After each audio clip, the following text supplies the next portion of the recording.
আসসালামু আলাইকুম স্যার। ওয়ালাইকুম আসসালাম। ভাই আপনাকে আমি খুঁজতেছি জানেন, আজ 2-3 দিন ভরি বাসায় যাই দেখি তালা মারা, ভাবিও তো নাই কিস্তি দেন না ঠিকভাবে, আজ কিস্তি দিতেই হবে বুঝছেন। আমার উপর থেকে বহুত পেরেশানি আসতেছে। স্যার স্যার স্যার স্যার আজকে কিস্তি নাই, আজকে কিস্তি হবে না। এমন করলে কেমন হবে বলেন? স্যার দেখেন কিস্তি কিভাবে দেব, দেখেন মাঠ কপি আমার পড়ে আছে, একটা কপি বিক্রি করতে পারতেছি না। এখন কিভাবে দেবো কোন? এখন তো মন করে না, এগুলো বললে তো আমার উপরে স্যার শুনবে না না। আপনি যেভাবে হোক কিস্তি দিতে হবে বরাবর। আমার বহুত প্রেশার দিচ্ছে, আমার চাকরি বাঁচানোর জন্য অনেক কিছু করতে পারি, কিন্তু এমনকি মামলাও হইতে পারে। আচ্ছা ঠিক আছে, দেখি আগামী সপ্তাহে যদি কিছু বিক্রি করতে পারি অন্তত আপনার কিস্তির টাকাটা ইনশাল্লাহ দিয়ে দেবো আমি। আচ্ছা, আগামী সপ্তাহে লাস্ট যদি না দেন তাহলে মামলা হবে। ওকে আচ্ছা স্যার ঠিক আছে। তাহলে আসি ভাই। আচ্ছা আচ্ছা ঠিক আছে।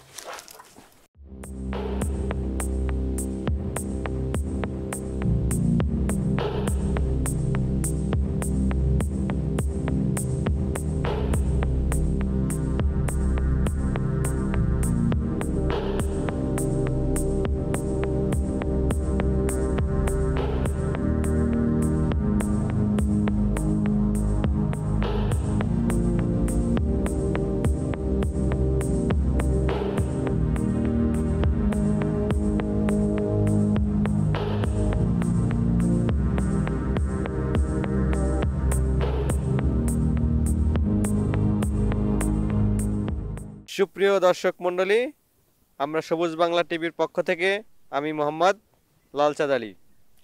আমরা আজকে আসছি পাবনা জেলার দাপুনিয়া ইউনিয়নের একটা গ্রামে আসছি। আপনারা দেখতে পাচ্ছেন আমি এখন দাঁড়িয়ে আছি, এই যে আপনারা দেখতে পাচ্ছেন বাঁধাকপির মাঠের সামনেই আমি দাঁড়িয়ে আছি। আমরা আসছি আজকে এই দাপুনিয়া ইউনিয়নের একটি গ্রামে কৃষকদের সাথে কিছু কথা বলবো। এই বাঁধাকপি তারা উৎপাদন করতে গিয়ে অনেক খরচ হয়েছে, কিন্তু সেই পরিমাণ তারা কিংবা 80% তাদের লসের দিকে। আপনারা দেখতে পাচ্ছেন বাঁধাকপির দাম খুবই নিচের দিকে চলে গেছে। আমরা এই সম্পর্কেই আজকে এই গ্রামের কৃষকের সাথে কিছু কথা বলবো, তারা কিভাবে জীবনযাপন করছে। আমরা এটা নিয়েই আজকে আপনাদেরকে তুলে ধরবো যে তারা কিভাবে চলছে, কিভাবে চলাফেরা করছে বা কিভাবে আবাদ করছে, সেটা নিয়ে আজকে আমরা আপনাদের দেখাবো।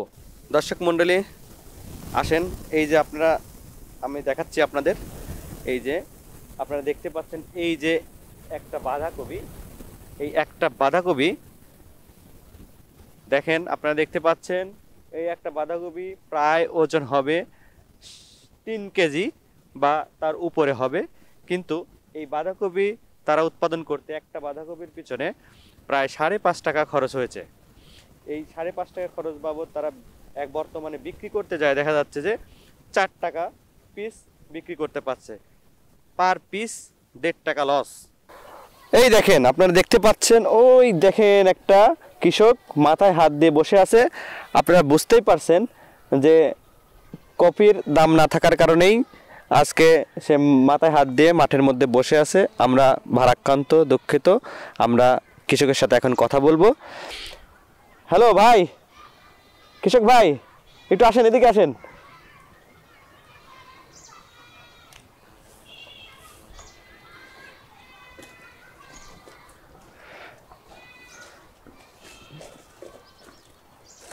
আসসালামু আলাইকুম ভাই। ওয়ালাইকুম আসসালাম। আমরা এই কৃষকের সাথে এখন কথা বলবো, তারা কিভাবে ক্ষতিগ্রস্ত, কিভাবে জীবনযাপন করতেছে সেই সম্পর্কে। ভাই, আপনার নাম কি? আমার নাম মোহাম্মদ আলতাফ হোসেন। এই এলাকায় আমাকে সবাই সফল কৃষক নামে জানে। ও আচ্ছা, ঠিক আছে। আপনি কি করেন ভাই? আমি ভাই এই যে এই সকল কপি দেখছেন না, এই কপি আবাদ করে আর কি খাই আর কি, গরিব মানুষ। এই কপির আবাদের উপরে আমাদের জীবনযাপন চলে। আচ্ছা আচ্ছা আচ্ছা, আপনি কপি কত বিঘা চাষ করেন? আমি ভাই কপি এবারে ফুলকপি সহ মোট আমি 8 বিঘা চাষ করেছি। ফুলকপি তো এবার বাজার তো আপনারা জানেন, ফুলকপি 3 বিঘা ফুলকপি একেবারে বিক্রি করতে না পেরে অবশেষে কী করলাম, ট্রাক্টর দিয়ে চাষ করে সাথে ভুট্টা বুনেছি। এই অবস্থানে ফুলকপি গেছে। তো এখন বাঁধাকপি আমার আপাতত 5 বিঘা আছে। 5 বিঘা কপি অলরেডি হয়ে গেছে। তো বিক্রি করবো কোথায়, সে কোথাও কোনো ব্যাপারই নাই। সে বাজারে নিয়ে গেলেও বাজারে কপি খেতে চায় না। তো এখন কপি নিয়ে খুবই টেনশনে আছি। তো আমি মাঠে আসছিলাম, এসে কপিগুলাই দেখছিলাম। তো দেখি ব্যাপারি পাওয়া যায় নাকি, কোথাও পেলাম না।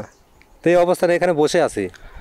আচ্ছা দর্শক মণ্ডলী, খুবই কষ্টের বিষয়, দেখতে পাচ্ছেন তার মুখে, শুনতে পাচ্ছেন কিভাবে তারা চাষ করতেছে, আসলেই কষ্টের বিষয়। তারপরও আমরা কথা বলি, আরও কিছু কথা বলে দেখি কি বলে। আচ্ছা ভাই, আপনারা 1 বিঘাতে মানে কতগুলো কপি চাষ হয়? আমরা ভাই 1 বিঘা কপিতে প্রায় 5,500 মতো কপি চারা রোপণ করতে হয়। 1 বিঘাতে 5,500? 5,500 কপি চারা রোপণ করি আমরা। 1 বিঘাতে 5,500 পিস কপি চাষ করেন, তাই তো? হ্যাঁ। অনেক। দর্শক মণ্ডলী দেখতে পাচ্ছেন, সে বলছে যে 1 বিঘাতে 5,500 পিস কপি চাষ হয়। আমি কিন্তু আপনাদের আগেই বলছি, 1 পিছে প্রায় 1.5 টাকা লস। 1 পিছে প্রায় 1.5 টাকা লস। 5,500 কপি থাকলে কত টাকা? প্রায় আপনার হিসাব- 28,000 মতো কপি আমার এখন অলরেডি হয়ে গেছে। প্রায় 28,500 মতো কপি হয়ে গেছে। তো এই কপি আমার উৎপাদন করতে প্রায় 3.5 লক্ষ টাকা খরচ হয়েছে। প্রায় 3 লক্ষ টাকা খরচ হয়েছে।